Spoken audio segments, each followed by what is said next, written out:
Hey everybody, I'm here today with Luke and talking about reality TV. And Luke's been involved in several programs on TV, Big Brother, House Rules. Yeah, that's probably the main ones at this stage, I think, for reality TV. Okay, so let's get into some of the stuff that goes on behind the scenes, some of the things you'd never see on the TV set but's going on in the background. First thing I'd like to say about reality TV is that it's not that real. Okay, all right. It is and it isn't. Right. You know, the competition's real. Yeah, I mean, I guess you could call Dancing with the Stars almost reality TV. Right. It's in that same vein.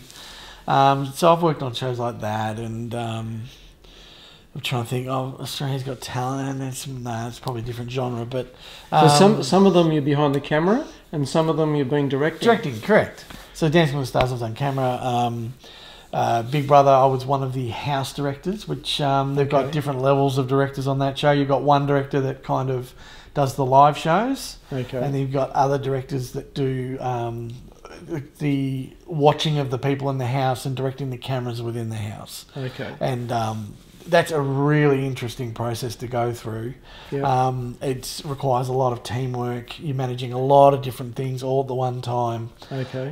And not only that, you're also trying to help create the content or find the content. Right. Quite often it might be a case of audio listening. They've got the scene up that you're listening to, and they might be just checking other mics, making sure they're okay, and they hear an interesting conversation. Okay. They'll say through to me, "Oh, there's an interesting conversation happening in the kitchen." And I'll talk to the producer. Okay, such and such is talking to the producer. The producer might then say, "Yeah, go there."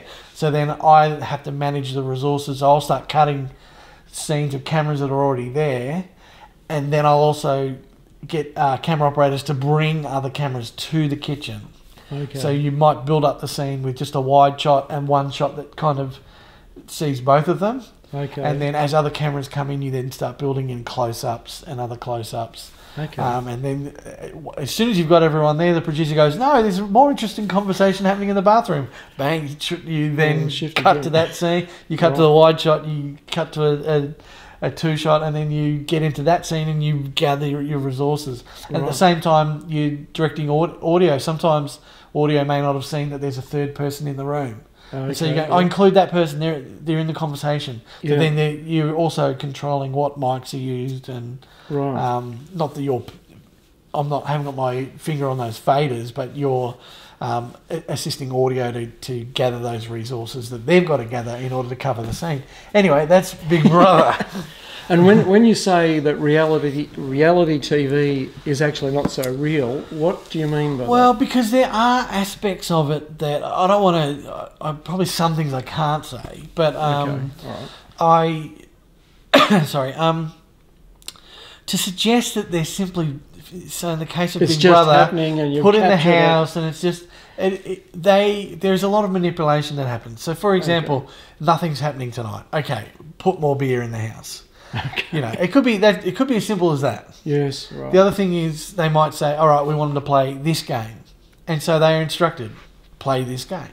Okay. And they're instructed by Big Brother. Right. So Big Brother says, "Okay, guys, tonight you're going to play this game." Yeah. You know. Okay. Yep. So yes, it's people in a house, but there's also a level of control. Some of that control is for their own safety. Yeah. You know. You know, they're running around the pool. Okay. Housemates, no running around the pool. It's still a controlled environment. Yeah. Sometimes it's for their safety. Sometimes it can be a little more contrived than that. Okay. You know. Right. But generally, there's still an element to it being real, and there is a level of control which the show has to maintain in order for it to be a good show. Yeah. So both are happening, and then the other area where it can be contrived is in the actual edit. So. These two people had a conversation. It was really awful. In fact, it was so awful we can't even show it in that time slot. Right. Yeah. So we're not going to show that. So by that being cut out of the show, therefore people don't get to see what those two people are really like in that moment. Yeah, all they see is the fluffy stuff of other people, or maybe they see a bad circumstance between someone else. It wasn't as bad as this circumstance, Right. but they then think negatively about those people when they really, if they knew the whole dynamics of the house, would be more upset with these people. Yeah. And therefore they would maybe vote for the other people so that these people get voted out. Okay, yeah. So the outcomes can be a little bit manipulated. They can be. You hope you're always showing things that are actually happening, Right. but I guess there is still a control where things can be overlooked and maybe the opportunity. For example, the last winner of Big Brother, I personally wasn't a big fan of, Right. but I got to see lots more of what he was doing than was ever put on TV. Yeah. And that wasn't for the purposes of the editors going, we want him to win. Yeah. It wasn't contrived in that way. It was Right. more that some of the things they couldn't put him in, and part of it wasn't that interesting. Right. But he became interesting at just the right point in time. Okay. Yes. So the audience would go, "Oh, I want him to win," Yeah. but they didn't see the other stuff that would make him a bit of a turn off. Yeah. Okay. Ah, interesting.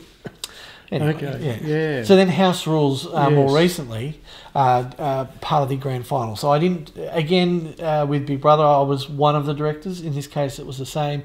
I was a director for the Melbourne part of the show. Right. We also had someone doing the same role I was doing, a guy called Ken Smith, a good friend. Hello, Ken, if you're watching, who did Queensland. Okay. So he did the exact same role in Queensland that I did. Okay. And then we had a main director who was looking after the studio in Sydney, Right. which was then cutting between Melbourne and Queensland. So that's Mark Adamson, who is a brilliant director. And he was overseeing both of our situations, also talking into our situations and saying, show us these shots, can we change that? You happy? Can you make this happen? So he was then talking to us, and then we would then pass that on, as well as making many decisions of our own within our own areas. Yeah, okay. Now, I think everyone's pretty much familiar with what happens in Big Brother. There's Big Brother UK, there's Big Brother all over the world. Is House Rules worldwide? Like, is it a concept that other countries would be familiar I with? actually don't know if it derives from another country or whether it's an Australian thing. It would be. Okay. So maybe a bit of an Sydney. explanation of what... So House Rules, look, I haven't been an avid follower, but and I actually I really enjoyed working on the show, and I think it's a great show. House Rules, basically the idea is you have your house, you apply to be part of the show, and if you're accepted, you have the opportunity to renovate a room every week in terms of how the show runs, and then you're judged on that. Okay. And then people get to vote on who they think should stay, and ultimately who will go based on receiving the least amount of votes. Okay. And so it's both a judge's thing and combined with an audience thing. So it's a personality and product judgment. How well they... So the judges will not be about the personality. It'll be about the room that they create. Okay. And basically the way it works is that you get to renovate your house, and the show will pay for it. And the winner, the person that wins at the end, will have their mortgage paid off. That's the kicker. Wow. So, and for some people, that could be $600,000 of a mortgage that just gets wiped clean. Okay. Right. And so everyone wants to win. They want to get their mortgage paid off. But at the same time, the best part about the show is that everyone that gets their renovations done, they don't have to pay for the renovations per se. Yep. Of course, if they don't finish it, well, it's not finished. So they might have to finish it off. Okay. So there's lots. But I think, the values of the show are good. The other thing that happens is there are house rules that are generated. So when they go into a certain room, they're given, okay, this week the house rules are this, boom, boom, and that's why it's called House Rules. Okay. So they might have to create it in certain style, certain colours, certain flavour. And so each week they all have that they have to do. Okay. And it can be different for different houses, different rooms. Yeah, okay. So this is obviously happening in Brisbane and in Melbourne. And previously all around the country. Okay. So people are knocked out, and so the finalists Okay.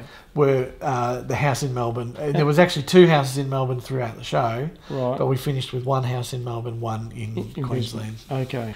All right, and as far as directing the actual show from Melbourne then, Yes. how's that set up? Like, So we had a couple of days where we went and visited the site. We worked out what angles we were going to shoot. The house that I was shooting had a big white wall, Right. so the executive producer really wanted to project an image onto that. okay. So what we did is we had a logo, which was projected on the side of the building, and then within that we could also switch to the show, so that people that were there could watch the show on the side of the wall. And we also made that a feature coming out of one of the videos they were watching. We were fed the continuation of that video, Right. and they came through to our crane shot, which did a move and showed off not only the area but the fact that they were watching the show on the side of the building. Okay. And that was one of our setups. We had a second setup. Basically, throughout the final show, they do their last reveal, which in this show was a spa reveal. Okay. So they had an area like a gazebo kind of thing with a spa in it. Okay. And the difference for this one is they both had to make it for each other. Okay. So they're getting voted on what they've done for the other person. Yeah, okay. Right. And then you get the reaction of them seeing what the other person's done to their house, whether Yes. they like it or not. Yep. And then the judge's reaction, their points, and Right. then the viewers have the opportunity to vote throughout that time, and then the voting gets Okay. stopped, Yeah. and then they tally all that up, and you have a final result at the end. Okay. So our second location was based on that location, Right. the spa area, which was out the back. And for us, we actually had to pull off their fence so that we could shoot it. Otherwise, we wouldn't. There wasn't enough room in the backyard to be able to shoot it. So we had to pull their fence down and kind of dress what was left over to make. So it you're all working neat. with the neighbours as well?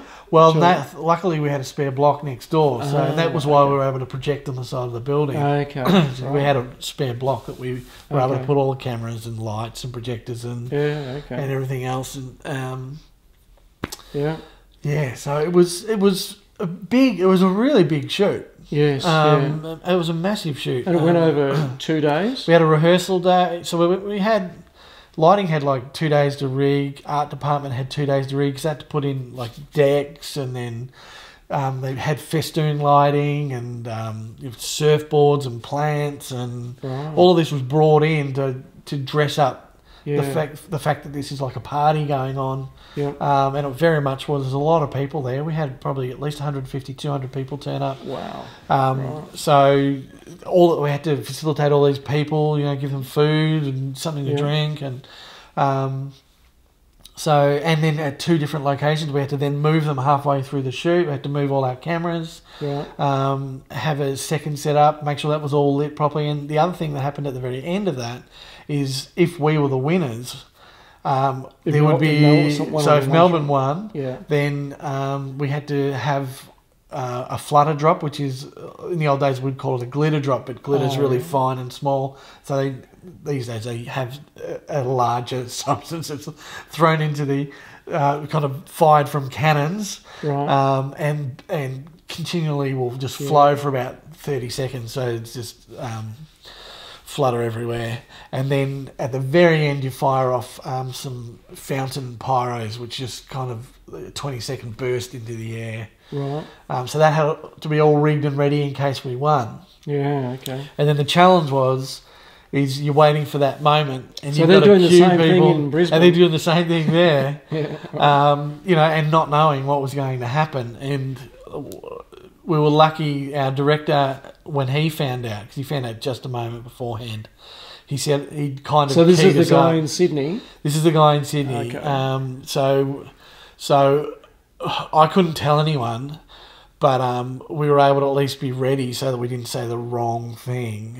Because it would be desperately embarrassing to, cut to the losers and there's flutter flying. And...